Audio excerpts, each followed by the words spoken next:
Bien, tengan todos muy buenas noches y bienvenidos a la tutoría de repaso previo a la tutoría número 5.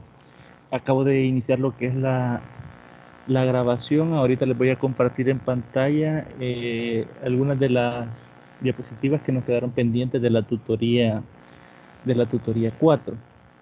Por favor, me confirman cuando ya les aparezca visible lo que es la presentación. Ahorita se las estoy proyectando. Sí, ya sale. Perfecto, gracias.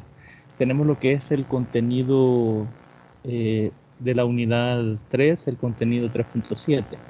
En este caso tenemos algunas características del enfoque cuantitativo.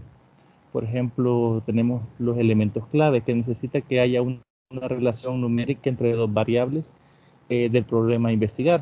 ¿Cómo podemos identificar esta relación? Puede ser, por ejemplo, altura versus peso, técnicas o la utilización de técnicas por el docente versus rendimiento académico del estudiante, es decir, buscar primero nombrar las variables que nos interesa investigar y luego buscar qué relación existe entre esas variables. Quizás para especificar un poco más esta parte, imaginémonos matemáticamente cómo se comporta. Imaginémonos que hay dos variables, x y y, normalmente en el plano cartesiano, y buscamos una línea recta. Si una variable aumenta, digamos la variable x aumenta y la variable y también aumenta, es decir, si aumenta una, también aumenta la otra, entonces decimos que son directamente proporcionales esa variable, es decir, la relación es proporcional. Lo mismo ocurre cuando disminuye una. Si, por ejemplo, disminuyera una variable y disminuye también la otra, entonces decimos que son siempre directamente proporcionales. Ahora bien, ¿qué pasa si aumenta una y la otra disminuye? Ahí sería inversamente proporcional. ¿Por qué? Porque una aumenta proporcionalmente y la otra en base a esa proporción estaría disminuyendo. Entonces, esa es la forma de establecer la relación entre dos variables. Pero también existe otro tipo de hipótesis que nos podemos formar en los enfoques cuantitativos, que son, en este caso, correlacionales, cuando lo único que nos interesa es establecer si hay o no relación. Por ejemplo, yo puedo decir existe relación entre las técnicas de enseñanza y el rendimiento académico, y no me interesa qué clase de relación existe. Es decir, solo voy a responder si existe o no existe. ¿Y cómo voy a responder esto? Pues a través de lo que es una prueba de hipótesis. Otra característica que tienen los enfoques cuantitativos es que los datos analizados siempre deben ser cuantificables, es decir, que se puedan establecer mediante variables o que se puedan analizar mediante variables o que se puedan medir. Cuando hablamos de cuantificar, estamos hablando de representar numéricamente a la variable que a mí me interesa.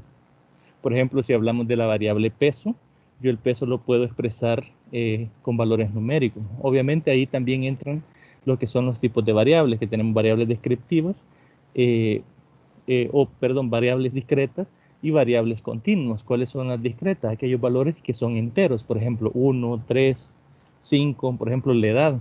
Nosotros cuando decimos nuestra edad, aunque no acabemos, aunque no sea que estamos cumpliendo años el día que nos lo preguntan, nosotros decimos, por ejemplo, 24 años, 25 años, no decimos 24 años y 12 días, por ejemplo, o 24 años y 3 meses, ¿no? Nosotros siempre decimos un número entero en este caso. Entonces, en ese sentido, son variables discretas. Se llaman discretas precisamente porque no tienen valores decimales. Y las variables continuas son las que sí tienen esos valores decimales. Por ejemplo, el peso. Si lo tenemos en libras, pueden ser 25.2 libras. O si está en kilos, puede ser similar, ¿no? 25.5, perdón, 99.5, etcétera. Entonces, en ese caso tenemos esos dos tipos de variables, pero ambos tipos, ya sea descriptivo o, perdón, discreta o continua, son variables cuantificables, es decir, variables que se pueden medir a través de valores numéricos. Ahora bien, cuando hablamos esto que es descriptivo, no es que vamos a preguntar o vamos a establecer preguntas abiertas para poder explicarlo, porque esto recaería más en lo que es una investigación cualitativa, sino que podemos describir el fenómeno a través de esos datos.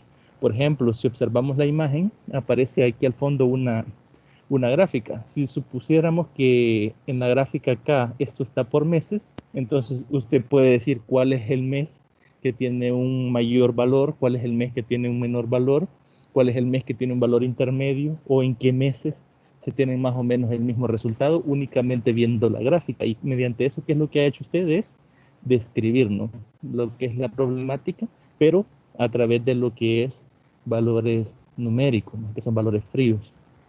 También dice que analiza y predice el comportamiento de la población. Cuando hablamos de predecir, si recuerdan el primer elemento que estábamos acá, les decía de que se pueden establecer relaciones entre variables. Si nosotros logramos encontrar una recta, bueno, le llamamos a ese tipo de prueba estadística, le llamamos recta de mejor ajuste. Es decir, tenemos una serie de puntos en el plano cartesiano y encontramos una recta que se ajusta lo más, digamos, lo más posible a todos esos puntos. Entonces, mediante esa recta usted puede hacer predicciones a futuro, dándole valores a la variable independiente y obteniendo valores para la variable dependiente. Entonces usted puede describir a esa población o analizar el comportamiento de esa población con los resultados numéricos que usted tenga ya previamente establecidos. Por ejemplo, si usted tiene, por ejemplo, que el 90% de la población que utiliza, digamos, técnicas de aprendizaje, saca buenas notas o obtiene buenos resultados en cuanto al rendimiento académico, puede predecir que en X grupo, siempre bajo las mismas condiciones, el comportamiento va a ser igual. Similar a lo que pasa en las elecciones, que cuando hay elecciones, a veces escuchamos eso de la palabra tendencia, ¿no?, de que la tendencia es irreversible, nos dicen en la televisión, o por lo general cuando están dando resultados, dicen la tendencia es irreversible y se puede dar por ganador a fulano. Eso no quiere decir que ya se terminó de contar, los votos, sino que han determinado una tendencia, por ejemplo, de que de cada departamento gana el 60% de las municipalidades, por decirlo así, o tiene el 60% de los votos, y eso se repite en los otros departamentos. Entonces, cuando ellos ya tienen esa tendencia clara, matemáticamente, pueden afirmar que lo que les falta se va a comportar exactamente igual y pues no puede haber ningún cambio en lo que ya se tiene, ¿no? Es decir, en quién va ganando en ese caso, o en ese ejemplo puntual que les estoy citando, ¿no? Entonces, a eso se refiere con que podemos predecir el comportamiento poblacional, ¿no? También otra de las características es que se centra en una causa y en un efecto, que normalmente nosotros llamamos variable independiente y variable dependiente. En este caso, la variable independiente es la causa y qué produce esa variable sería el efecto, ¿no? O lo que es lo mismo, se basa en la aplicación de un estímulo para obtener una respuesta. Similar a lo que le hablábamos cuando mencionábamos lo que son los diseños experimentales, ¿no?, o aquellos diseños metodológicos en los que se realizan experimentos. Cuando usted quiere establecer, por ejemplo, si el uso de determinado medicamento influye directamente en X enfermedad o no, usted puede modificar la dosis de ese medicamento y ver cómo se comporta o qué resultados obtiene el paciente, ¿no?, y documentar estos resultados. Entonces, de esta forma, lo que usted ha hecho directamente es manipular la variable independiente y observar lo que son los resultados puntuales que usted puede obtener, ¿no?, dependiendo cuál sea, en este caso, su diseño metodológico. Yo lo estoy poniendo en un apartado específico, ¿no? Puede ser de que en su caso no se puedan manipular variables y únicamente se pueda recoger datos y analizar esos datos. Todo depende de los diferentes diseños de investigación que usted haya escogido, ¿no?, para llevar a cabo su investigación. También dice que los resultados pueden aplicarse a situaciones generalistas. Si se fijan, aquí no dice de que se pueden generalizar resultados, sino que se pueden aplicar. Es decir, si las condiciones son las mismas, bajo las cuales se obtuvo un resultado, sí se puede generalizar ese resultado bajo esas mismas condiciones, ¿no?, en esas situaciones. También dice que se orienta a resultados, es decir, lo que busca una investigación cuantitativa es definir, por ejemplo, si fuese correlacional, define si están o no están relacionadas las dos variables que nos interesan o si son más de dos variables, ¿no?, que pudiese ser el caso, pero por lo general la mayoría de investigaciones cuantitativas utilizan dos variables, y es esa vía la mayoría de los trabajos que ustedes están realizando están planteando.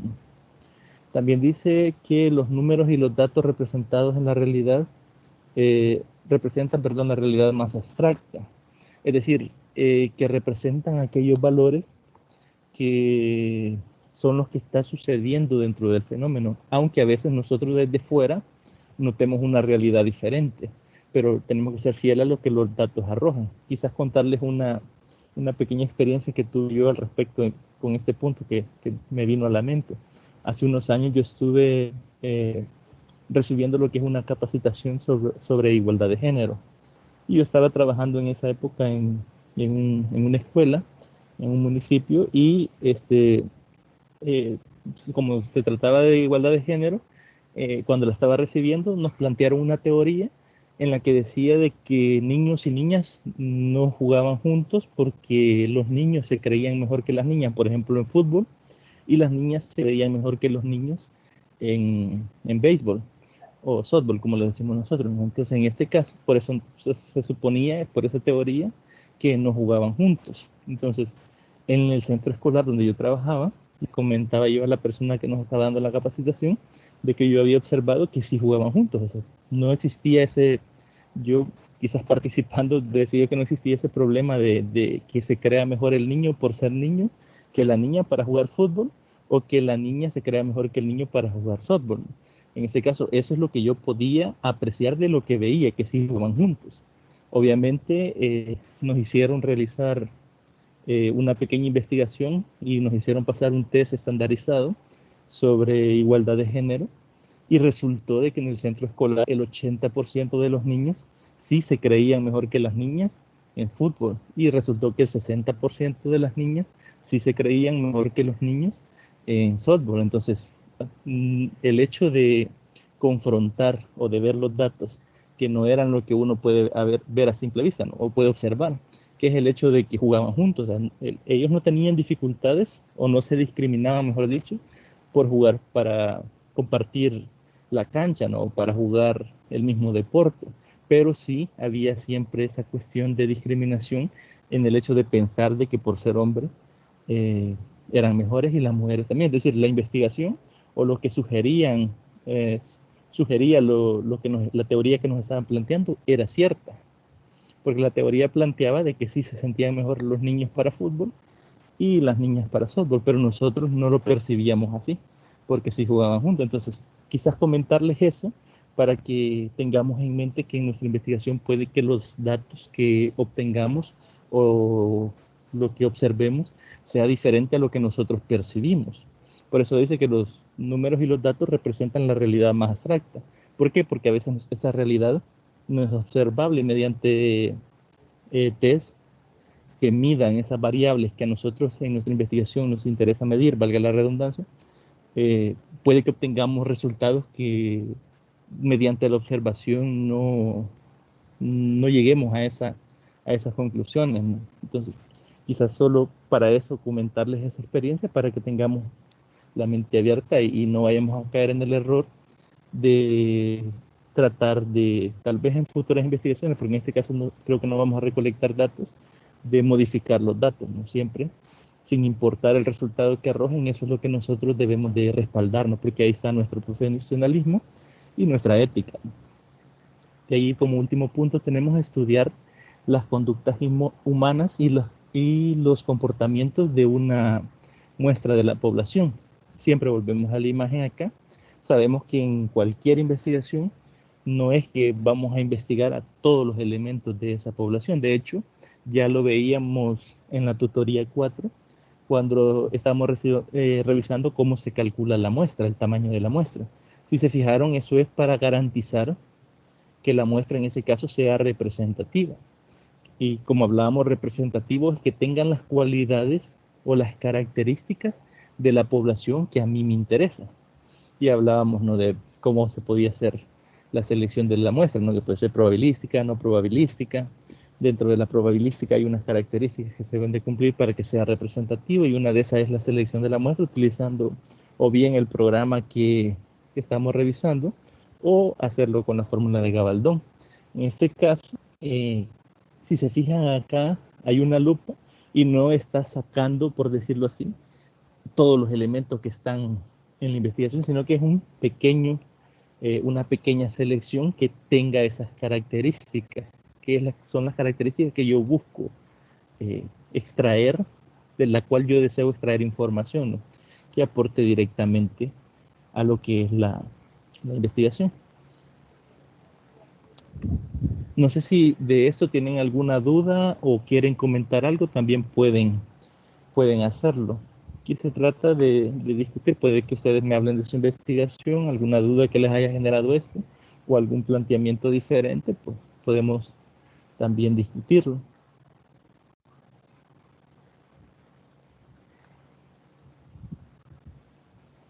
De mi parte, todo bien por el momento. Perfecto. Bien. Si quieren comentar algo, no duden en pedir la palabra, que aquí para la tutoría de repaso, para eso están, ¿no? Para que quede claro y ustedes tengan esa visión de su investigación, es decir, que no se queden solo con la información, sino que piensen cómo aplicarla en sus avances, ¿no? De forma efectiva. Ahora bien, tenemos varios tipos de métodos cuantitativos para la recolección de datos. En este caso tenemos lo que son investigaciones descriptivas, parte previa del análisis de los datos con el fin de buscar factores, características y otros rasgos importantes en el tema a analizar. Quizás de esta parte o lo que les puedo resaltar más con relación al primer avance, es que algunos, no sé si notaron, que les pedía que respaldaran, porque algunos sí eh, planteaban que iban a investigar unos factores, pero no se planteaban de dónde se encontraron esos factores. Y como vemos acá, es la primera investigación que ustedes realizaron, es decir, cuando ustedes realizan lo que es la búsqueda de fuentes bibliográficas que respalden la investigación, esos son esos primeros factores o esos factores que determinan o que ustedes pueden condicionarnos para ponerlos en práctica dentro de su investigación, ¿no? Son esas características que describen de alguna forma lo que es la problemática que a usted le interesa estudiar. También tenemos lo que son la investigación analítica, que se seleccionan variables y se establecen hipótesis, que esto la mayoría ya lo realizó, ¿no? Es decir, cuando buscamos seleccionar variables, no solo tenemos que pensar en por qué son unas variables, sino en cómo vamos a medir esas variables.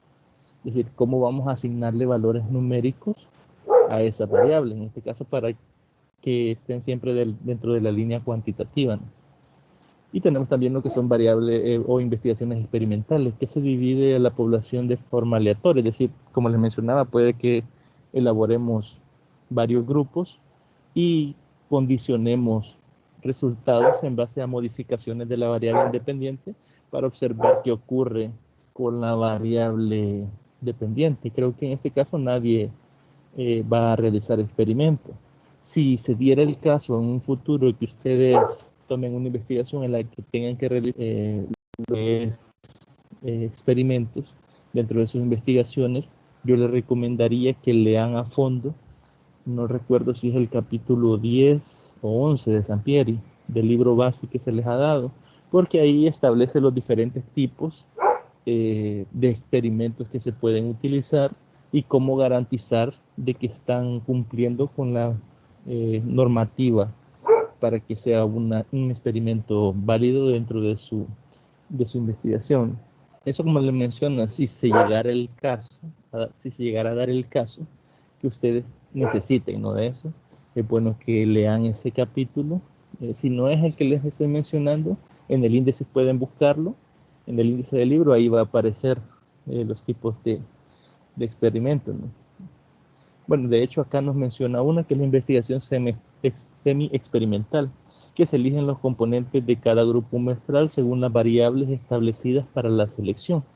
De hecho, en esta parte, cuando nos referimos a experimentos, como les menciono, todo ese capítulo, hay muchas formas de hacerlo.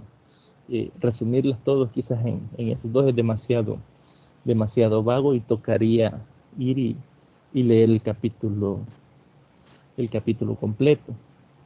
Luego pasamos a lo que es el cuestionario como técnica de investigación cuantitativa, porque es la técnica que más utilizamos. Es decir, cuando realizamos investigaciones cuantitativas, creo que la mayoría piensa en investigación cuantitativa y piensa en elaborar un instrumento para recolectar datos para poder medir las variables que usted está queriendo poner a prueba o que está queriendo probar si existe o no existe alguna relación o qué tipo de relación existe, o simplemente describir mediante datos numéricos el comportamiento de determinado fenómeno.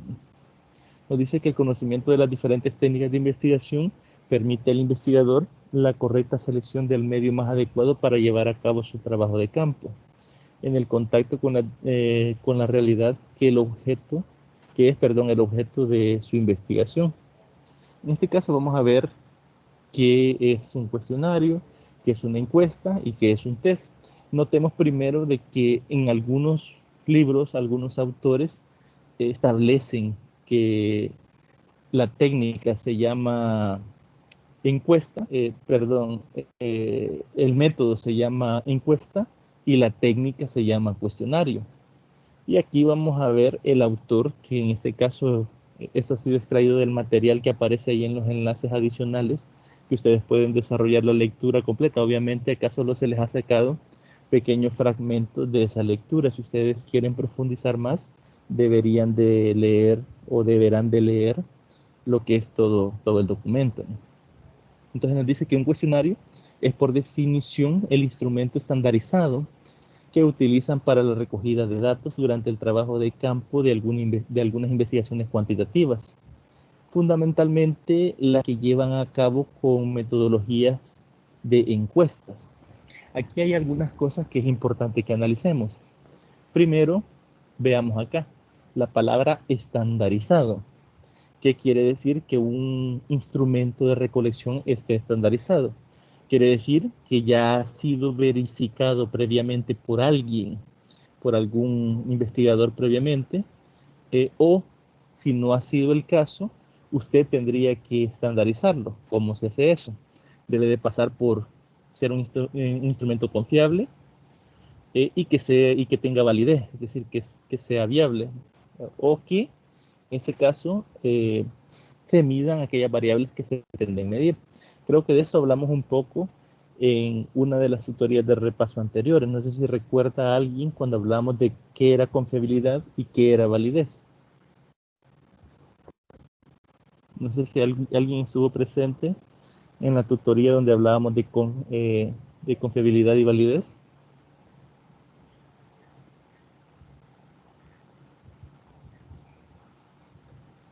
Y si no estuvieron presentes o alguien que quiera contarme qué cree que es o qué entiende o qué ha leído que es la confiabilidad y qué es la validez.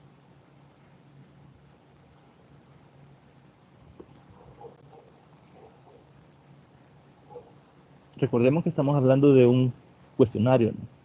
Que sabemos que es una serie de preguntas que buscan medir ciertas variables. En este caso, cuando hablamos de investigaciones cuantitativas, entonces, ¿qué es confiabilidad y qué es validez? Para que podamos hablar de que un instrumento, en este caso un cuestionario, está estandarizado. ¿O por qué creen ustedes que hablamos de estandarizado? Hay algunos test que a veces nosotros leyendo o buscando en la web nos dice, por ejemplo, el test CHAEA, si ustedes se van y lo buscan en internet, es un test sobre inteligencias múltiples y ahí dice arriba, antes de todo, dice que es un test estandarizado sobre los estilos sobre los estilos de aprendizaje, creo que es, sobre los estilos de aprendizaje. Y es lo primero que mencionan. ¿Por qué? Porque esta palabra estandarizado es lo que nos dice más a nosotros como investigadores o como alguien que quiere realizar una investigación y utilizar ese test. Buscamos de hecho que sea estandarizado. Estandarizado, como les mencioné, que tenga confiabilidad y validez. Ahora bien, ¿qué es Podría confiabilidad y opinar algo qué yo. es validez? Podría Sí, opinar claro. algo. Bueno, Sí, sí. yo, a mi saber empírico, ¿verdad? Sí, así yo, ¿verdad? Ujú. Este, creo que la confiabilidad y la validez, digamos, sería, digamos, que se fundamente en un dado caso de dónde se sacaba la información, digamos, a base de imágenes o, digamos, de audios. Bueno, de que se fundamenta, bueno, en audio ya sería más de una entrevista, pero más de de imágenes que fundamenten que se ha sacado la información de un lugar confiable y digamos que fundamente que sí se realizó la encuesta. Bien, gracias por la participación. Sí, de hecho lo que usted menciona es lo que se pretende lograr a través del instrumento, que sea confiable y que sea válido. Pero en realidad, técnicamente, confiabilidad es el hecho de que, recordemos que esto es una investigación cuantitativa y lo que nosotros buscamos es poder generalizar hasta cierto punto los resultados si se cumplen las mismas condiciones, que es lo mismo que hemos venido repitiendo.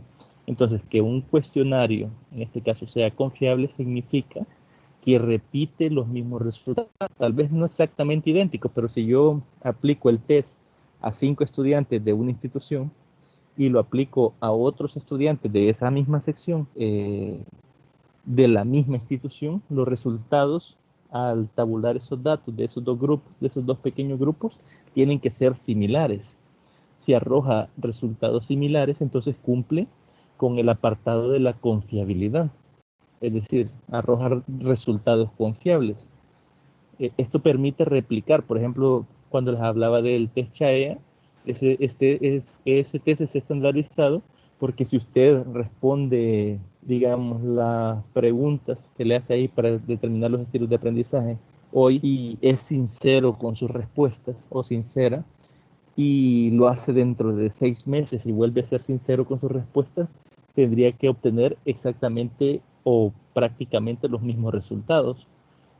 Y eso es lo que ocurre con los grupos. Por ejemplo, si usted desarrolla su test o usted, digamos, elabora su instrumento, su encuesta o test o cuestionario, entonces, para que usted pueda verificar que se cumple lo que es la confiabilidad, tendría que ir a la institución, tomar un pequeño grupo, pueden ser 5, 7 estudiantes, pasarles el test, luego tomar otros estudiantes, obviamente en este caso tendrían que ser del mismo grado, otros 7 estudiantes, por ejemplo, 5 estudiantes, pasar el test y luego tabular por separado esos resultados y compararlos. Tal vez no van a ser exactamente iguales, es decir, tal vez en uno le da que el porcentaje de estudiantes, por ejemplo, volviendo al ejemplo que les ponía, que se creen mejores que el porcentaje de hombres que se creen mejor que las mujeres en fútbol, tal vez en un grupo le dé 60, en el otro le va a dar el 65 o el 70, pero son resultados similares. Entonces, en este caso, tendría lo que es la confiabilidad. Si en uno le diera 60 y en el otro le da 10, que son totalmente opuestos, en este caso, su test no estaría cumpliendo con lo que es la confiabilidad del instrumento. No sé si queda claro en este caso lo que es la confiabilidad, para que podamos pasar a lo que es la validez. Porque nos tiene que quedar claro para que en futuras investigaciones ustedes puedan elaborar instrumentos, poner en práctica estos elementos. Entonces, básicamente la confiabilidad es que pueda repetirse el resultado bajo las mismas condiciones. Siempre estamos hablando de investigaciones cuantitativas.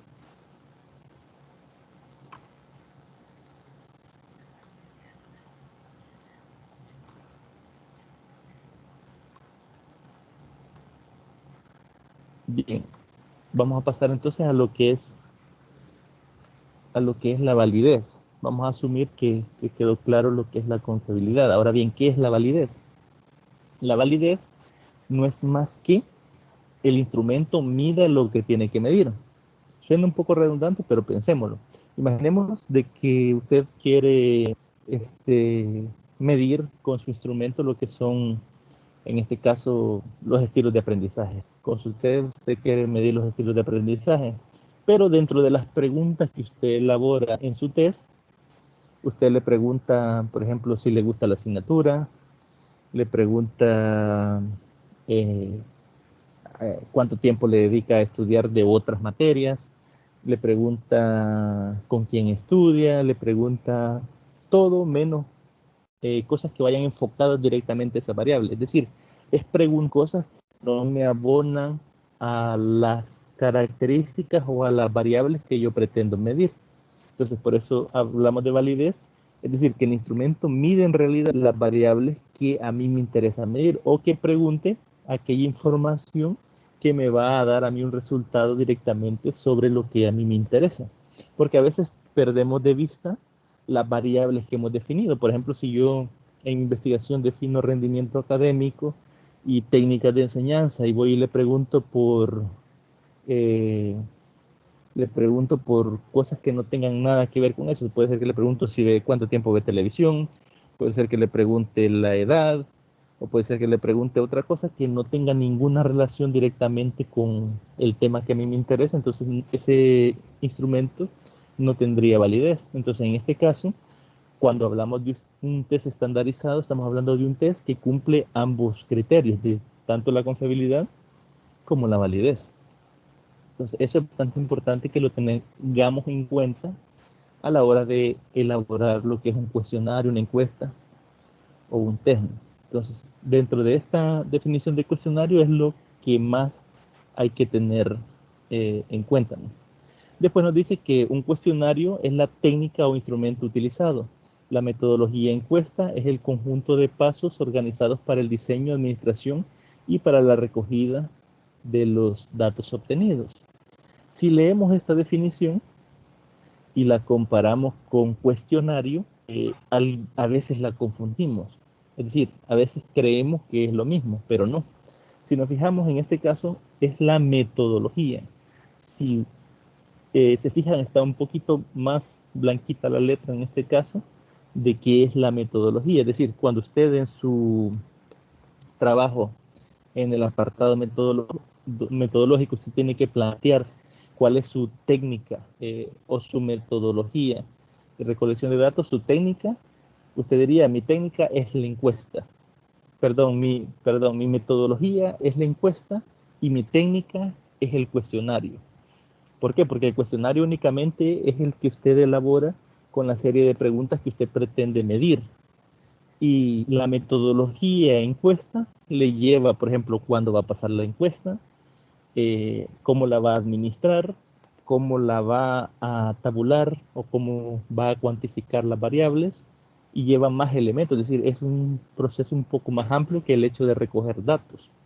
Entonces, dentro de la metodología encuesta, usted tiene la técnica que en este caso sería el cuestionario y así lo debe de plantear o de plasmar en lo que es su metodología, ¿no? Obviamente habíamos hablado eh, en la tutoría anterior de que primero hay que definir eh, el tipo de investigación, cuantitativo, cualitativo, cómo se seleccionará la muestra, y en este caso la metodología que van a utilizar, que en este caso si nos apegáramos a lo que estamos revisando acá, sería la encuesta a través de la técnica que es el cuestionario y así iríamos detallando paso a paso todo eso en el apartado metodológico. Entonces, por eso nos dice que la distinción es importante, aunque no es infrecuente encontrar con un cierto intercambio entre los términos. ¿Qué quiere decir eso? Como les mencionaba al inicio, hay autores que lo definen como que si fuese lo mismo. Cuestionario y encuesta sería lo mismo, pero en este caso, como lo estamos definiendo acá, no. Acá estamos definiendo cuestionario como la técnica y estamos definiendo la encuesta como la metodología. Entonces, por eso nos dice acá que es frecuente encontrarnos con ese intercambio de técnicas, que se confundan los términos. Entonces, por esa razón lo aclarábamos, que es uno y que es el otro. No sé si alguien quiere comentar algo o agregar algo en esta parte, algo que no haya quedado claro.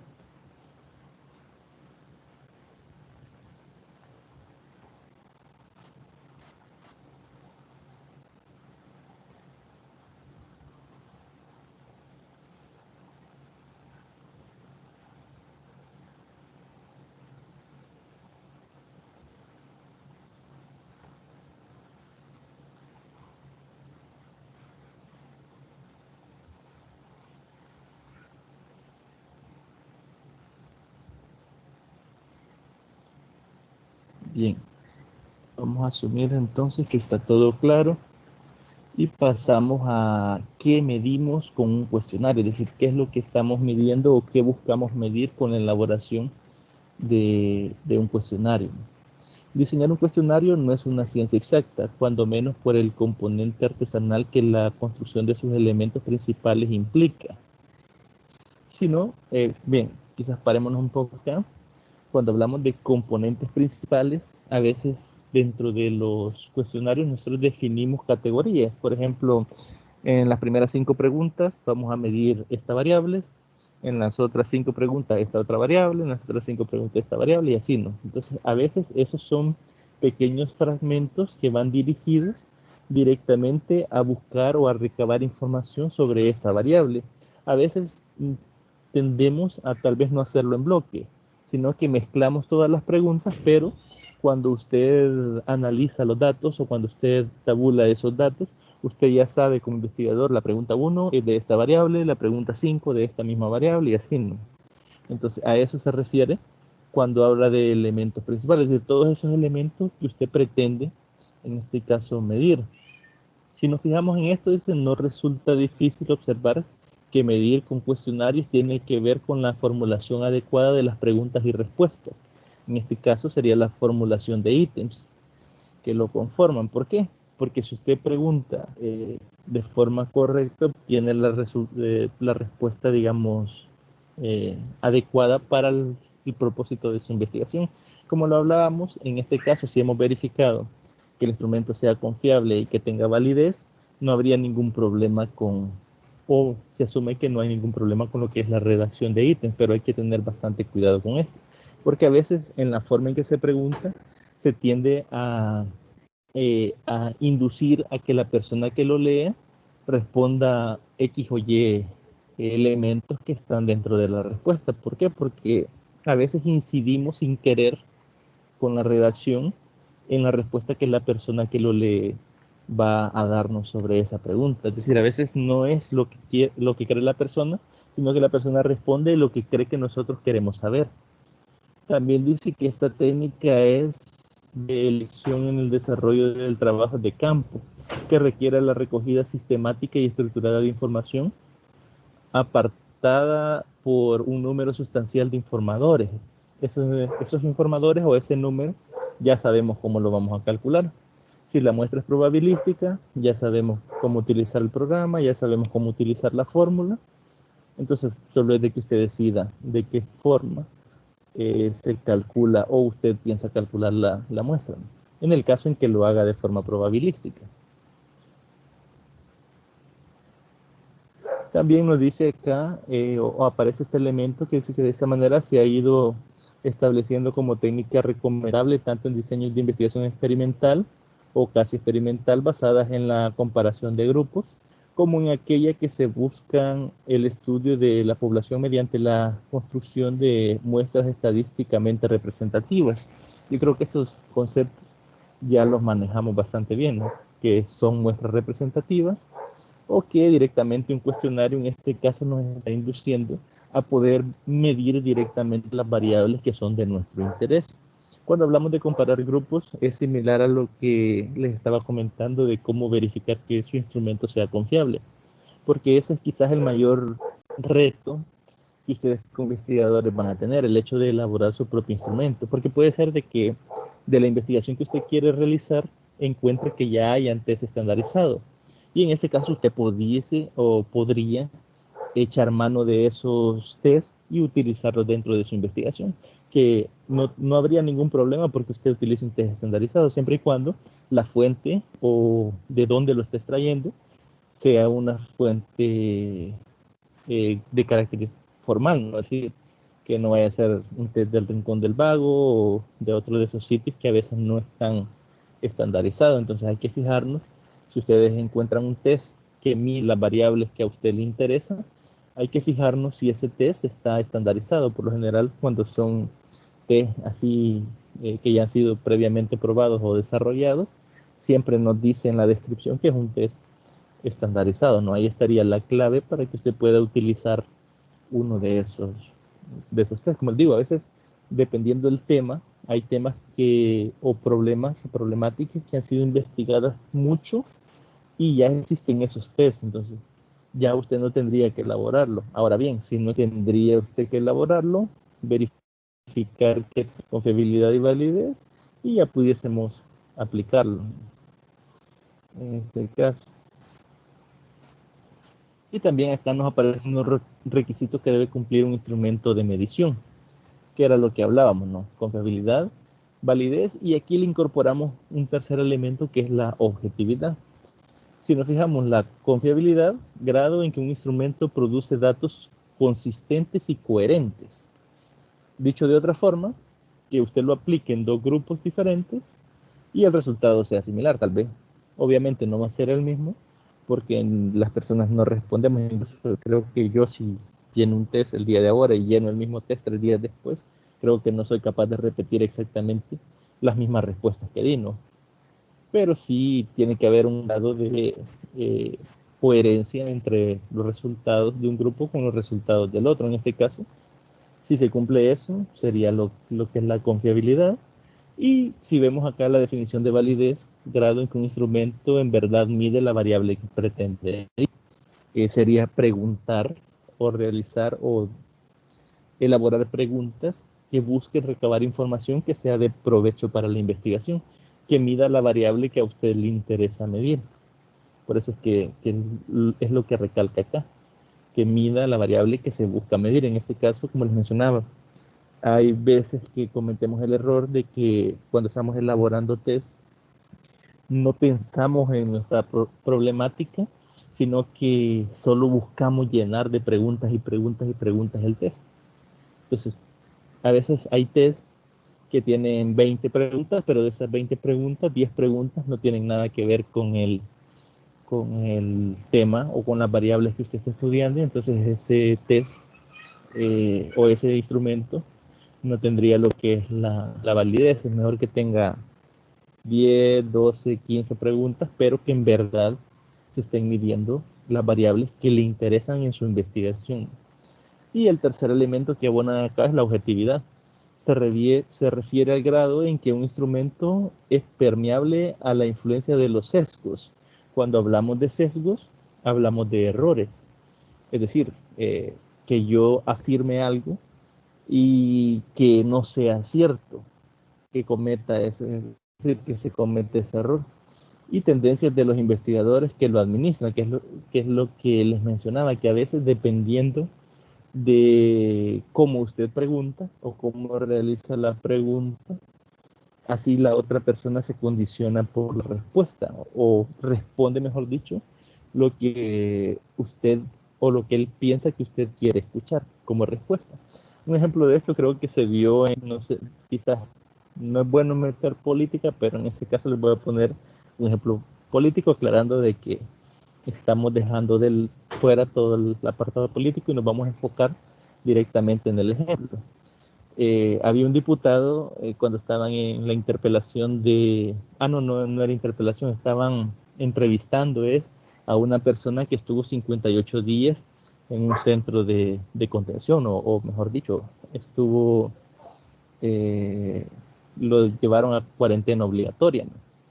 Entonces, el diputado le preguntaba directamente a la persona, me han dicho, y así se lo decía él, que la comida era así, así allá, las condiciones eran estas, eran pésimas, era así, pero quiero escucharlo de su voz.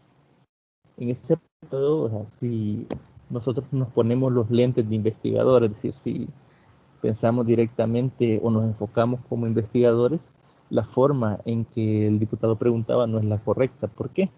Porque si usted escucha la pregunta, él está respondiendo, está diciendo, me han dicho que es así, así, así, así, así, y le da todas esas características. Después le dice, pero yo quiero escucharlo de usted. O sea, no le dice que diga qué considera él o qué piensa él sobre eso, o qué cree si era buena comida que le daban, si eran buenas condiciones, etcétera, etcétera, sino que él ya le está induciendo la respuesta. Entonces, en ese caso, ahí se carece de este elemento que sería lo que es la objetividad. Entonces hay que tener cuidado porque puede ser que usted en sus preguntas, imaginémonos que estamos, por ejemplo, estudiando lo que es el racismo.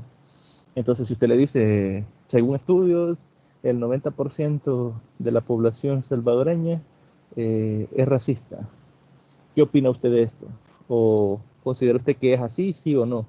Entonces, si usted le está dando una argumentación para que diga que sí, la persona comienza leyendo, induce que lo que usted le está diciendo es que quiere que le responda que sí y le va a poner o le va a tachar ahí que sí, ¿no? Entonces, hay que tener cuidado con la forma en que vamos a redactar en este sentido los diferentes ítems que vayan ahí en su instrumento de recolección de datos. No sé si hasta acá tienen alguna pregunta porque es importante que nos quede claro lo que son al menos esos dos elementos. Bueno, también la objetividad, pero al menos que quede claro lo que es confiabilidad, validez, dentro de lo que es o los que son como requisitos para que un instrumento sea medible, ¿no? O que sea estandarizado.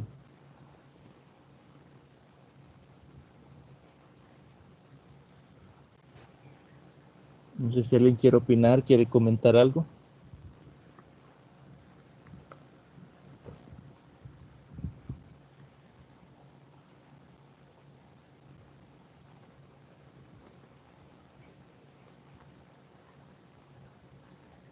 Bien, pasamos entonces al siguiente punto y tenemos lo que es la redacción de los ítems. Primero tenemos aquí 4 puntos, bueno, creo que son más, son 7, vamos a revisar el primero. Los ítems tienen que estar correctamente contextualizados con respecto al fenómeno sobre el cual estamos investigando, así como formulados siempre con un vocabulario adecuado y comprensible para la población de referencia. Es decir, si usted maneja un lenguaje técnico sobre la problemática, recuerde que tal vez la población a la cual usted va a ir a pasarles el test, tal vez no maneja ese mismo vocabulario. Entonces, si usted, digamos, redacta con palabras técnicas su pregunta, puede ser que la persona cuando lo lea no entienda qué es lo que se le está preguntando. A veces una palabra que no entienda qué es o que no la conozca, puede hacer de que no sepa qué es lo que se le está preguntando. Entonces, en ese caso, hay que seguir esa recomendación. El hecho de tratar de enfocar la pregunta, porque tal vez usted sí la tiene clara y sí le está preguntando de buena forma, pero al utilizar términos tal vez técnicos o términos que no son tan conocidos, haga que la otra persona o la persona que lo lee no lo entienda. Entonces se debe de redactar pensando en la persona que va a responder y obviamente debe ser claro bajo el contexto en el cual se esté preguntando. La segunda recomendación nos dice que las preguntas deben estar claramente pronunciadas, evitando aclaraciones adicionales entre paréntesis que generalmente informan, perdón, de un redactado impreciso o en el cual el investigador no acaba de estar satisfecho. En ese caso, a veces pasa de que, por ejemplo, yo recuerdo un instrumento que se había hecho en una investigación donde se estaba investigando algo sobre lo que es las señas, el lenguaje de señas salvadoreña, LESA. Entonces, cuando la persona realizó el instrumento o estaba diseñando las preguntas, no es que escribió LESA y entre paréntesis escribió que esa era la opción para el lenguaje de señas. El lenguaje de señas salvadoreño, eso significa las siglas LESA. Entonces, eso no se debe de hacer porque se asume en este caso de que si va orientado a personas que tienen esa habilidad especial o esa problemática, en este caso ya se conocen o ya conocen las siglas, es decir, no hay que aclarárselas en ese caso, entonces hay que evitar el hecho de incluir esas explicaciones entre paréntesis, mejor hay que contextualizarlo de tal forma que se entienda lo que se está preguntando. En ese caso, si supusiéramos que la persona a la que se le va a preguntar no sabe qué es LESAN, sería mejor evitar poner las siglas y evitar los paréntesis y poner lenguaje de señas salvadoreño. La tercera recomendación para redactar preguntas es la sintaxis tiene que ser también clara, evitando redactados complejos que puedan concluir a formular más de una pregunta a la vez. A veces sucede de que queremos mezclar las variables bajo la tabulación y a veces cometemos el error de que no se entiende si está preguntando una cosa, dos cosas, otra cosa. Entonces, cada pregunta debe de responder directamente a la recogida de datos con respecto a una sola variable. El cuarto punto dice que el lenguaje no debe inducir a un determinado tipo de respuesta. También debe evitar el efecto de la sensibilidad social u otro sesgo. Es decir, no debemos, como les mencionaba el ejemplo del diputado, no debemos de inducir respuestas con la forma en que redactamos las preguntas. Debe de redactarse de tal forma que la persona no se siente inducida a una u otra respuesta en particular. También cuando hablamos de evitar el efecto de sensibilidad, a veces hasta ciertos grupos, a la que se redacta o uno se refiere a estos grupos, daña la sensibilidad de quien va a responder y eso hace que responda algo contrario a lo que esa persona piensa, la persona que está respondiendo, porque a veces cree que vamos a ver la respuesta y lo vamos a identificar o qué sé yo, entonces eso crea sesgos o errores dentro de lo que son el análisis de los datos. Redacción de ítems, tenemos el quinto punto, dice hemos asegurado la comprensión, hemos de asegurar, perdón, la comprensión consistente y homogénea entre todos los participantes. Partiendo de significados razonables compartidos, es decir, que cuando la persona, perdón, lea la pregunta, todos entiendan exactamente a qué se refiere. Es decir, que si tres personas leen la misma pregunta, los tres entiendan que se les está preguntando lo mismo. Es decir, no que uno piense que es una cosa y otro otra. En ese caso, a eso se refiere que los significados sean los mismos. De manera que podamos cumplir con la correcta atribución de la variabilidad observada. El sexto punto nos dice que las alternativas ofrecidas para la respuesta tienen que ser suficientes para ser aceptables y posibles para que la población de referencia, así como exhaustivas y mutuamente excluyentes. ¿Qué nos quiere decir esto? Aquí esto es bastante importante que lo notemos. Primero, que deben de ser suficientes. La primera palabra es suficientes. Es decir, puede ser de que a veces le decimos sí o no y la persona piensa tal vez que a veces se da o a veces no se da, algunas veces eh, se da X problemática que se le esté planteando, otras veces no. Entonces, si yo lo cierro así y no, únicamente esas dos respuestas y él piensa en una tercera respuesta que no está ahí, estamos influyendo directamente en la respuesta porque no es la que él pretende dar, sino que se va a decantar por una que esté ahí, aunque no sea la que él está pensando. Entonces debemos de plantearnos cuando realizamos la pregunta, abarcar todas las posibles respuestas que las personas estén tentadas a darnos.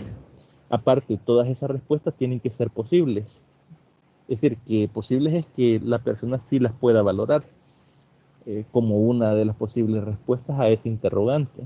Porque si hagamos 10 posibles respuestas y de esas 10 hay alguna u otra o 5 o 6 que nadie las marca, quiere decir que nadie las considera como posibles respuestas a esa problemática, ¿no? Entonces hay que tener cuidado con la selección de esas respuestas, no como, bueno, mejor dicho, casi siempre o siempre son preguntas cerradas, entonces en esas opciones deben de estar la opción o la respuesta que la persona que está leyendo la pregunta opina que es, ¿no?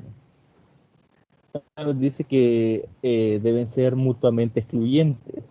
¿Qué quiere decir que sean mutuamente excluyentes? Que tal vez el literal A no tenga al B, ni al C, ni al D. El literal B no esté contenido en ninguno de los tres, el C en ninguno de los otros tres, y así, ¿no? Es decir, que sean diferentes, ¿no? Porque si yo le pregunto, por ejemplo, algo y en las respuestas tienen elementos en común, tiende a que las personas se confundan.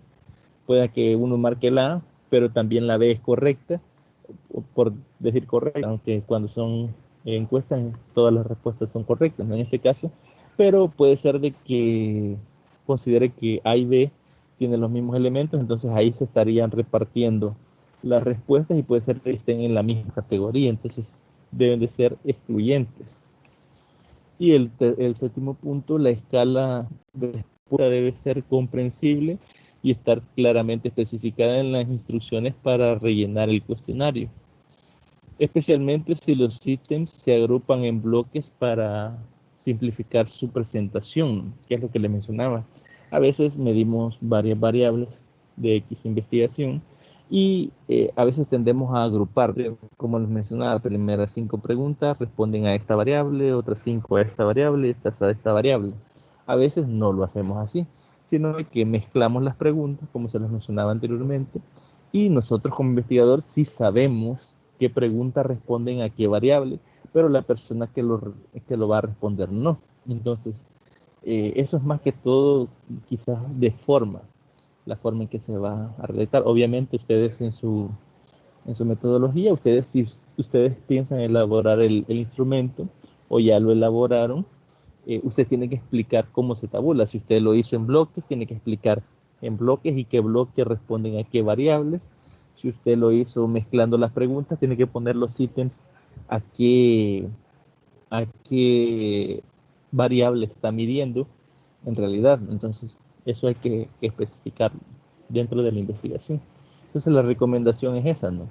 Que la escala sea comprensible para la persona que lee la investigación, porque imaginémonos de que usted optó por mezclar las preguntas y alguien lee su investigación y usted no explica qué preguntas van con qué variable y la persona llega y lee todas las preguntas así de golpe y no encuentra claridad sobre qué variables mide qué pregunta. Entonces, es más que todo para la comprensión del lector, ¿no? A un futuro. Y luego tenemos acá algunas técnicas del enfoque cuantitativo. En ese caso puede ser entrevistas personales, encuestas telefónicas, encuestas autoadministradas o por correo electrónico, encuestas autoadministradas por internet, o tenemos el mystery shopping. En este caso veamos qué es cada una de ellas. Primero tenemos lo que son las entrevistas personales. Se realizan cara a cara y suelen aplicarse muestreo de poblaciones como familias, empresas u otro tipo de organizaciones y personas. Tiene la característica de que usted ve directamente a la persona y usted responde las preguntas. Puede ser de que usted le dé el cuestionario y que esa persona responda el cuestionario por sí sola, o usted le va leyendo las preguntas y usted va marcando la respuesta que le va dando la persona, ¿no? También tenemos las encuestas telefónicas que hoy están de moda, ¿no? Con esto del COVID, están de moda, que a veces llaman los de Tigo, Claro, creo que son los que más llaman, o los de los bancos, y le preguntan si usted quiere responder una encuesta, y le hacen las preguntas y usted va respondiendo. Que en este caso es lo mismo con las personas con la importancia, diligencia con precisión al perfil bien definido del informante. En este caso, en el ejemplo que les ponía yo de Claro, Tigo, ellos buscan obviamente personas que tengan en su teléfono un chip Tigo o un chip Claro, ¿no? A esas personas son a las que a ellos les interesa recabar información. Entonces, no es que usted le vaya a llamar a cualquier persona, o sea, le llama a la persona que usted considera que le va a brindar información que sea de utilidad para su investigación. También tenemos las encuestas autoadministradas por correo, en este caso físico, ¿no? Que son formularios largos y complejos orientados a generar generalmente a públicos muy específicos. A veces, creo que en ese país no se da, pero en Estados Unidos hay empresas, por ejemplo, lo de marketing, de tal vez telefonías o otro tipo de servicios, que ofrecen otro tipo de servicios, que seleccionan personas que tal vez han comprado algunas veces en esas empresas o en esos establecimientos y les mandan una serie de ítems a los correos electrónicos, o perdón, a los correos físicos cuando tienen las direcciones, para obtener información, ¿no? Específica sobre algo que ellos estén investigando, por ejemplo, por qué los visitó, qué buscaba o cosas así, ¿no? Dependiendo del interés que tenga la persona que realiza el instrumento o que está investigando, ¿no? Y tenemos también las encuestas autoadministradas por internet, que ya son bases de datos online con emails y links que llevan a una encuesta. Actualmente se han utilizado bastante en el Ministerio de Educación lo que son este tipo de encuestas mediante los Google Forms. Usted recibe en su correo, la mayoría de docentes ha recibido en su correo, uno ingresa su correo institucional como docente y pasa ahí llenado de las preguntas. Entonces, es una forma también de recoger datos y directamente electrónico garantiza que la persona que responde cumple con las características que se están buscando. En el ejemplo que les estoy poniendo, el que sea docente.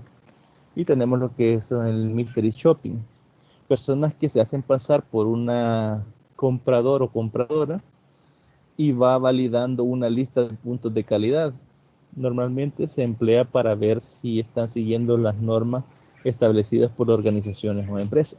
Este tipo de técnicas pudiese funcionar con lo que estábamos, o cuando recién se salió de la pandemia, que todas las empresas se les había dado una normativa de cuando hablaban de la reapertura, que por ejemplo tenían que tomar lo que es la temperatura, tenían que dar alcohol gel, tenían que tener las almohadillas para desinfección de los zapatos, etcétera, etcétera, etcétera, guardarlo el 2 metros de distancia. Entonces, alguien pudiese de gobierno haber ido a esos establecimientos, hacerse pasar por un cliente y ir checando a ver si cumple con todos esos elementos o esas recomendaciones que se habían dado. Y en ese caso, la persona o en ese caso las empresas no se dan cuenta de que se está realizando ese muestreo, no esa recogida de datos. Y con eso finalizamos lo que es el contenido que teníamos pendiente de la tutoría 4. No sé si quieren comentar algo o preguntar algo, de algo que quieran esclarecer, pues tienen el espacio. Dudas sobre su trabajo, algo que quieran preguntar, pues pueden hacerlo en este momento.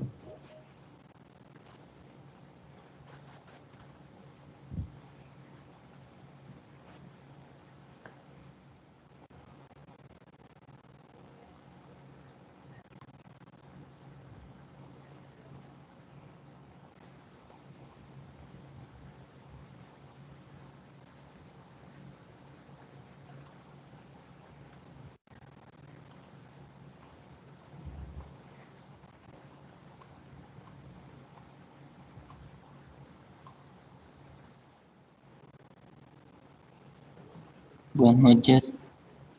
Buenas noches, Santiago. Yo solamente nada más preguntarle acerca de las tareas y todo eso, ¿verdad? Que solamente nos queda ya pendiente una y un parcial. Son actividades que nos quedan pendientes con usted. Sí, sí, queda lo que es la entrega del tercer avance, que es el final, y queda la segunda prueba ordinaria. Esas Ah, dos actividades son las que estarían pendientes. y Comentarles tenemos que... tutoría, ¿verdad? ¿Sí? Con usted. ¿Hola? Este domingo tenemos la ¿Hola? tutoría con usted, o sábado, no recuerdo. Sí, el sábado. Este sábado tenemos lo que es la tutoría 5 y si no recuerdo mal, la última es el 2 de enero, O sea que este año es la porque última con 26, usted, este fin de semana. sí, de este año sí, porque el 26 no aparece programada tutoría, creo que el sábado 26 pues no aparece tutoría y sí estaba viendo que aparece el 2, entonces Y el sería, de este año sí martes, sería la de... ¿Hola? y con usted vemos los martes, o sea, así como hoy. Esa sería Sí, también. Ah, sí, ese- es una previa a cada tutoría. Entonces, el problema lo tendríamos con la del 2 de enero, porque el, no, martes creo que, no martes sé si 29 si sería la aparecerá tutoría antes. programada. Sí, martes 29 Y sería, esa la creo vamos que a de otras recibir. asignaturas que tengo. Sí, sí, porque ya voy a verificar a ver si está programada. Yo creo que sí se va a recibir. Voy a preguntar porque hay otra, la otra asignatura que llevo yo también junto con esta, Me parece que no se va a hacer tutoría de repaso, pero en esa no, la verdad no he verificado. Voy a revisar y yo les voy a mandar un correo confirmándoles eh, si se va a dar o no. De esta tutoría 5 es esta, ¿no? La que estamos desarrollando el día de ahora. Pero sí, eso se lo tendría que confirmar porque sinceramente no lo he verificado.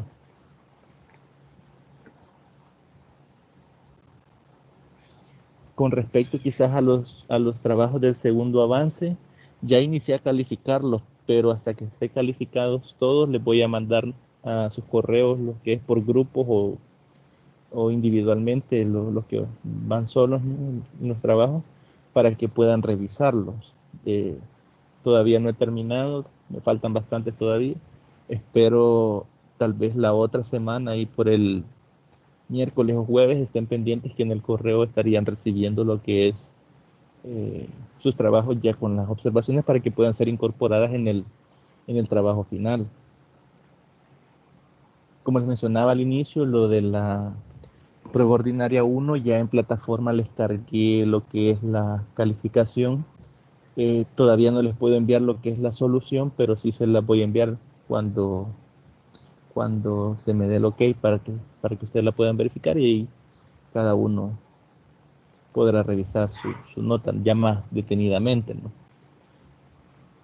No sé si ya entraron tal vez los que no habían ingresado al inicio cuando les comentaba que ya están las notas, ya pueden ir y verificarla, cualquier cosa, cualquier duda, no duden, valga la redundancia, en escribirme, que yo con gusto voy a tratar de darle solución a las problemáticas que se vayan presentando. Bueno, está bien, muchas gracias, entonces. De nada. Bien, si no hay más dudas o consultas o algo que quieran que revisemos, pues nos quedaba todavía un rato más de tutoría, pero si no hay más, pues nos quedaríamos hasta acá. No sé si alguien quiere preguntar algo o agregar algo.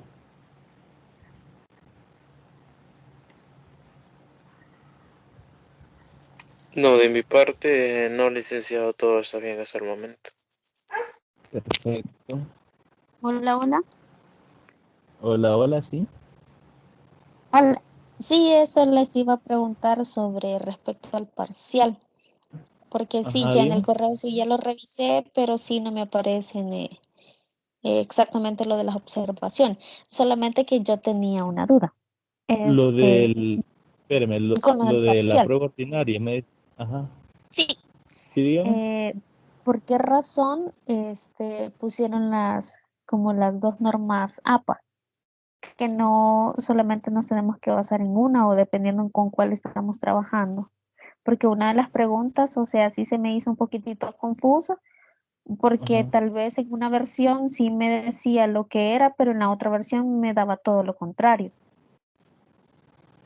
Sí, fíjese que en ese caso, como a mí me envían lo que es la solución, yo me baso en la solución para la respuesta. Eh, si gusta, envíe lo de las dos normas APA para hacer la consulta con respecto a la solución. Sí, porque sí, en Porque esa sí, ajá, es que hay una de las preguntas, en una, o sea, sí me lo acertaba, pero ya la otra versión, me decía todo lo contrario. Entonces, en este caso, y sí de siento, dónde, pero la que no utilizó la que estaba en plataforma. como no las que estaba en plataforma, es que en plataforma nos subieron las dos versiones. Ajá. Entonces, yo tengo entendido que si vamos a trabajar en una investigación, nos tenemos que, o sea, que dirigirnos a una versión, porque prácticamente la otra, Sí, le puede decir todo lo contrario a lo que uno está haciendo. correcto. En este caso, sería de que me mande capturas de las dos versiones y que hacen relación a la respuesta, A la a la respuesta. pregunta Ujú. con la cual usted, ajá, para Ajá, hacerle ajá, porque el comentario. Ajá, sí, es que necesitaría para hacerle el comentario al licenciado Alexander y ver si usted le puede valorar. ese O apartado. no, ajá, pero sí, ya lo estuve revisando, lo del parcial, pero sí no venía ninguna observación. No, sí, es que las observaciones se las puedo dar personalmente. La Ujú, cuestión es que ha habido un inconveniente con uno de los trabajos que subieron, es decir, con las soluciones, y por eso no les puedo brindar ahorita lo que es la solución. Hasta que se ok. finalice esa problemática, voy a poderles enviar a los correos lo que es las observaciones ya con a detalle, ¿no? Cuáles están bien y Ujú, cuáles no, para que ustedes tengan esa retroalimentación. Pero de ujú, momento sí, sí se la podría brindar personalmente a usted, pero sin brindarle la solución completa. Solo ah, usted me dice en ajá, pero qué sí, sí, se parte lo y yo le puedo puedo. mandar ahí al correo. Ok, lo hacemos así y Gracias. me la envía ahí para hacer el comentario al licenciado Alexander y ver qué solución se le puede brindar. Ok, gracias. De nada.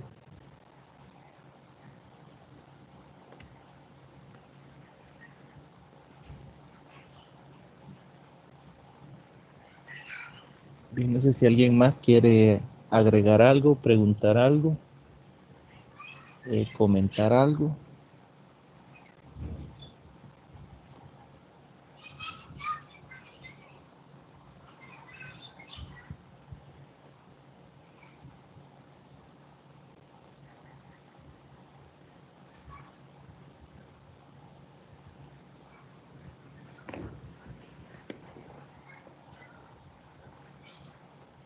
Bien, si no hay más dudas, pues lo dejaríamos hasta acá. Voy a detener la grabación. Les agradezco por haberse conectado, por haber estado participando, los que han participado. Eh, Se nota, ¿no?, la responsabilidad del hecho de asistir a las tutorías, ¿no?, puntualmente. Algunos creo que ingresaron antes. Recordarles que el horario es de 8 en adelante. Una vez sí nos conectamos a las 7 por solicitud de algunos, pero para la última tutoría yo les voy a informar qué día, si es que no se puede la fecha martes, no previa a la tutoría 6, vamos a ver o les voy a consultar cómo la podemos desarrollar, porque sí va a ser necesario que se lleve a cabo. Y pues cualquier cosa no duden en escribirme, cualquier duda que surja, pues háganlo por favor, que yo con gusto voy a tratar de brindarles soluciones, y si no se puede, pues yo le voy a escribir al licenciado Alexander que nos apoyen, ¿no?, si surgiera o si se tuviese esa necesidad. Sin más, pues les deseo una muy feliz noche y pues, éxitos en sus labores cotidianas, y nos vemos el día sábado. Primero Dios. Gracias, Ok, buenas está bien, noches. primeramente Dios. De nada, buenas noches.